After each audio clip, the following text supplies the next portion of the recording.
¿Cómo se forman las flores? ¿Cómo se hace que una flor esté perfectamente formada? ¿Cómo conseguimos una estructura tan encantadora? ¿Y cómo sobrevive?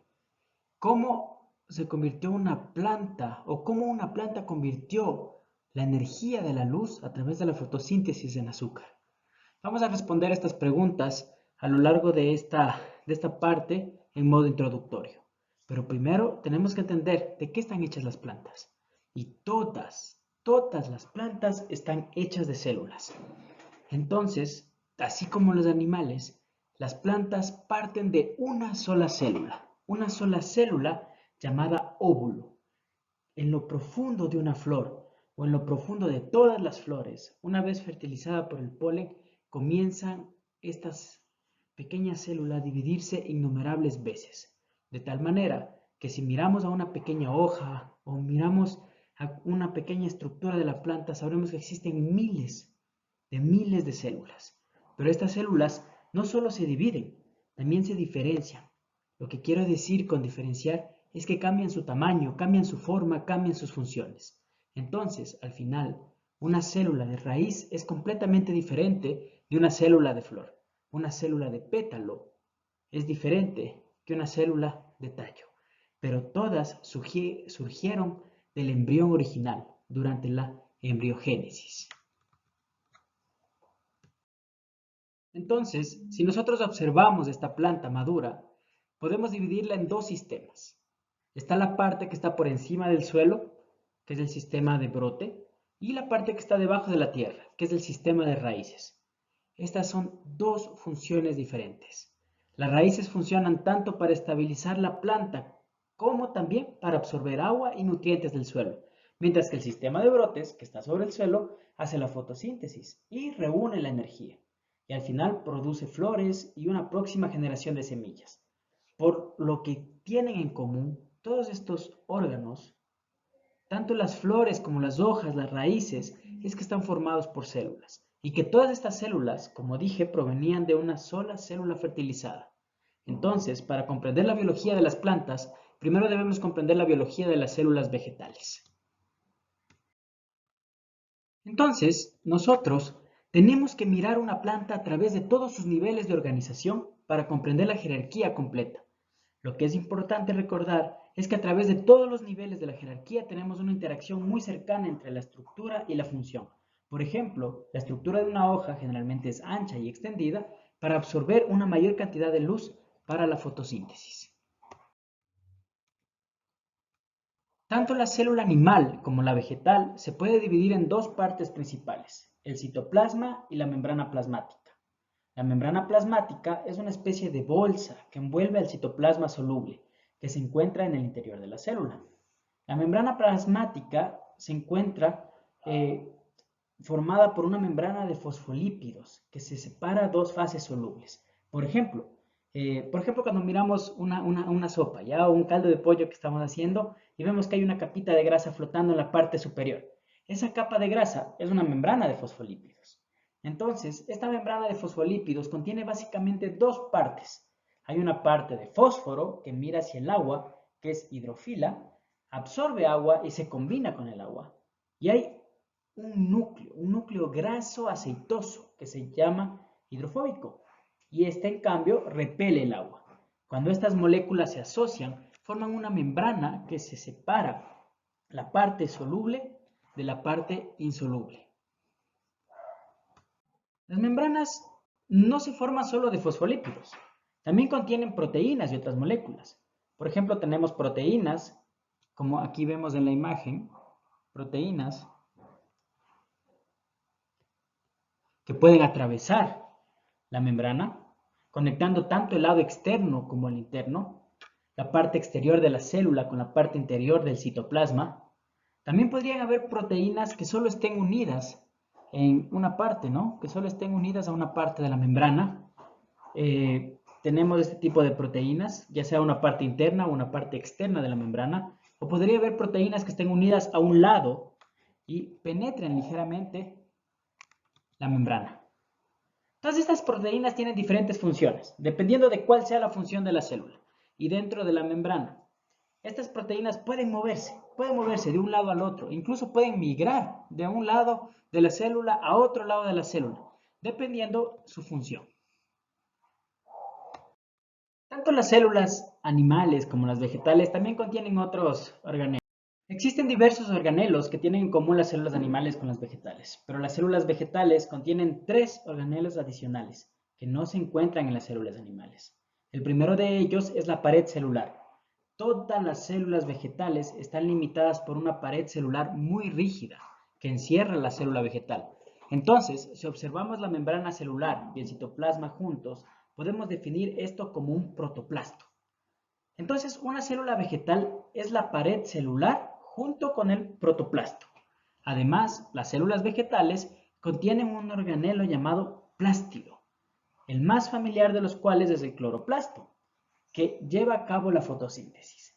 Las células vegetales también contienen una gran burbuja en el centro, que, bueno, no es realmente una burbuja, sino es un gran saco en su centro, ¿no? Que se llama vacuola central, que no se encuentra en las células animales. Y las células vegetales también tienen en su pared celular otro organelo que se llama plasmodesmos, cuya función es conectar las células vegetales entre sí. Entonces, ahora que hemos definido lo que hay en una célula vegetal, en la siguiente parte de nuestro video vamos a ver cada una de estas partes individualmente y cómo funciona. Los cloroplastos, como las mitocondrias, convierten la energía en formas utilizables, pero en lugar de tomar azúcar y tomar oxígeno, los cloroplastos usan la luz y el dióxido de carbono para producir azúcar y oxígeno. Entonces, la función principal de los cloroplastos es hacer la fotosíntesis, pero los cloroplastos también producen aminoácidos para que lo usen las células y también producen ácidos grasos para el uso de la célula. Entonces, vemos que los cloroplastos son esenciales para el metabolismo de las células vegetales, es decir, son esenciales para el metabolismo de todas las plantas. Ahora, además de los cloroplastos, hay otro tipo de plastos, ¿no? Que tienen ciertas células y lo podemos definir por lo que contienen adentro. Por ejemplo, los cloroplastos contienen clorofila, porque es verde. Otro tipo de plasto se llama cromoplasto y contienen colores. Por esto la palabra cromo de cromoplasto. Y los cromoplastos son los que toman o dan el color, por ejemplo, a los pétalos de las flores o a los frutos, como el tomate.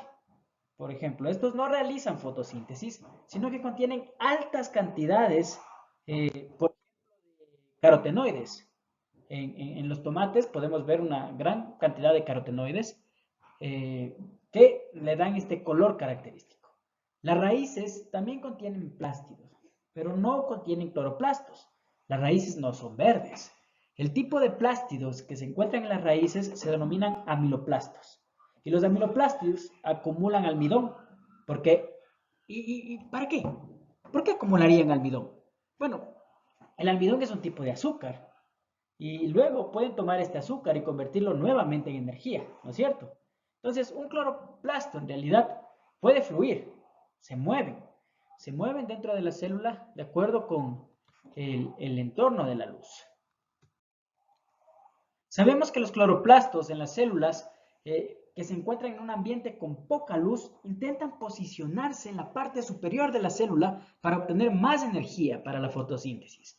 Pero el mismo cloroplasto o la misma célula, cuando se expone a una luz muy intensa, tratan de reorganizarse de tal manera que se hacen sombra los unos a los otros, ¿no? Que se cubren. Entonces, de modo que se escondan unos de otros para que no obtengan un exceso de energía.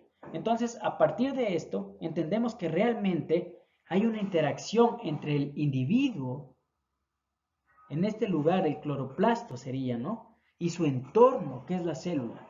Y que hay movimiento dinámico y un intercambio dinámico de información. De modo que los cloroplastos se posicionan para que finalmente se cumplan las necesidades energéticas de la planta en la célula.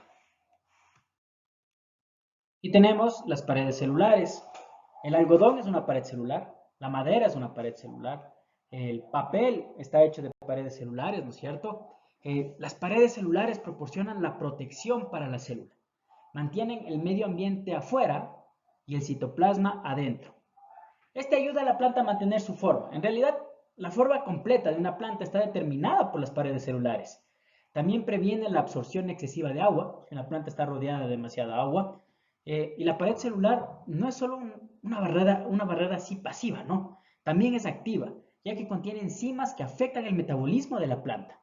Por ejemplo, es como el sitio de señalización, el sitio donde hay información. Cuando un patógeno, por ejemplo una bacteria, un virus o incluso un herbívoro o algún tipo de insecto aterrizado o está comenzando a atacar una planta, en general esta pared da la información de que está pasando esto, informa a la planta, ¿no? Entonces, en general, la composición de estos está hecha de tres tipos de productos químicos. Primero vamos a tener las fibras, vamos a tener lo que es la celulosa, ¿no es cierto? Estas son moléculas muy largas, o sea, es la glucosa alfa, que se unen para formar una fibra muy fuerte y muy hidrófila, ¿no? Estas evitan las entradas de agua. Estas son fibras largas, que son tan fuertes que por sí misma, eh, por ejemplo, son demasiado fuertes en relación a su peso. Se podría decir que son de las moléculas más fuertes de la Tierra. Es más fuerte por tamaño, ojo que digo por tamaño, que el acero. Ahora bien, estas fibras de celulosa, estas cadenas de celulosa en la pared celular se entrecruzan. Están unidas en una matriz por dos moléculas. La primera molécula es una molécula llamada hemicelulosa, que es muy similar en composición química a la celulosa, excepto que tiene una curvatura. Así que tendremos dos hebras de celulosa que luego estarán unidas por una molécula de hemicelulosa. Y esta hemicelulosa y las hebras de celulosa se unen mediante un polisacárido llamado pectina. Entonces, aquí los tenemos juntos a todos. Tenemos hilos de celulosa que proporcionan la fuerza que tenemos. Tenemos hemicelulosa que nos da un poco de flexibilidad. Y tenemos el pegamento que lo mantiene a todo unido, que es la pectina. Y por último, hablemos de la vacuola. La vacuola puede proporcionar hasta el 90% del volumen celular. Es mucho más grande que las pequeñas vesículas que se encuentran en las células animales. La vacuola también está encerrada por una membrana que se llama tonoplasto. Y luego, esta membrana también se puede conectar a varias otras membranas dentro de la célula. La función de la vacuola es en realidad servir como una especie de almacén de la célula. Almacena compuestos orgánicos. Aquí es donde forman las proteínas, por ejemplo, en las semillas. Pueden almacenar iones como potasio, cloruro, sodio. También pueden almacenar subproductos metabólicos peligrosos como la antocianina, que es venenosa para la célula. Pueden almacenar ácidos como los ácidos cítricos que se encuentran en los limones, por ejemplo. O también pueden almacenar venenos como la nicotina que está en el tabaco. Entonces, además de ser este almacén para la célula vegetal, la vacuola tiene un papel muy importante en el crecimiento y en la forma de la planta. Por ejemplo, digamos que tenemos una célula vegetal de este tamaño, digamos ahí, de este tamaño, y queremos que crezca muy rápido a este tamaño. La forma en que la célula lo hace, en que la célula vegetal lo hace, es que bombea agua adentro de la vacuola. El agua que entra en la vacuola ejerce presión sobre el citoplasma, ejerce presión sobre la pared celular y luego la célula puede alargarse muy rápidamente sin tener que invertir mucha energía, sin producir nuevos tejidos, sin producir nada, ¿no? Se puede expandir sin necesidad de producir nuevo citoplasma. Entonces las células pueden cambiar de tamaño solo cambiando el volumen de la vacuola. Este papel de la vacuola le da mantenimiento a la forma de la planta. Y se ve claramente en cómo una planta responde también a la pérdida de agua, porque cuando una planta tiene necesidades de agua, cuando no se le da suficientemente agua, recurre al agua almacenada en las vacuolas. Entonces una planta puede cambiar su forma en este sentido.